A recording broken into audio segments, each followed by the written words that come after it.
মারা গেছেন ইরানের সাহসী নেতা আয়াতুল্লাহ আলী খামেনি, এমনটাই দাবি করেছে ইসরায়েলি প্রতিরক্ষা বাহিনী এবং গোয়েন্দা সংস্থাগুলো। বিস্ফোরক এই খবরের পালে হাওয়া দিয়েছে লন্ডন থেকে পরিচালিত সংবাদ মাধ্যম ইরান ইন্টারন্যাশনালও। তাদের দাবি, যুক্তরাষ্ট্র ও ইসরায়েলের যৌথ হামলায় প্রাণ হারিয়েছেন খামেনি। যদিও তেহরান এখনও এ বিষয়ে আনুষ্ঠানিক কোনো বিবৃতি দেয়নি। তবে ইসরায়েলি কর্মকর্তার দাবি, খামেনির দেহ ইতোমধ্যেই উদ্ধার করা হয়েছে। মূলত ২৮ ফেব্রুয়ারির ইসরায়েল ও আমেরিকার যৌথ অভিযানে কেঁপে উঠেছে ইরানের সামরিক স্থাপনাগুলো। বার্তা সংস্থা রয়টার্সের বরাতে বলা হয়, হামলায় খামেনির অবস্থান লক্ষ্য করে নিখুঁত নিশানায় মিসাইল ছোড়া হয়েছিল।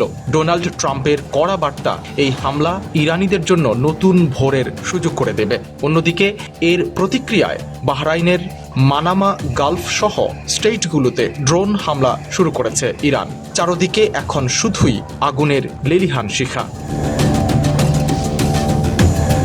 লন্ডন ভিত্তিক ইরান ইন্টারন্যাশনাল ও রয়টার্সে যখন খামেনির মৃত্যুর খবর দিচ্ছে, তখন পুরো মধ্যপ্রাচ্য জুড়ে ছড়িয়ে পড়েছে চরম আতঙ্ক।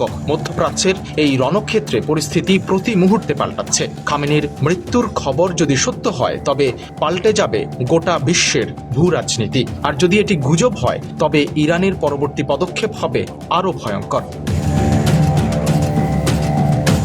সাধারণ মানুষ দলে দলে শহর ছেড়ে পালাচ্ছে। খামেনির মৃত্যু সংবাদ কি তবে ধ্রুব সত্য, নাকি এটি শত্রুপক্ষের কোনো বড় চাল? সময়ই বলে দেবে তার উত্তর।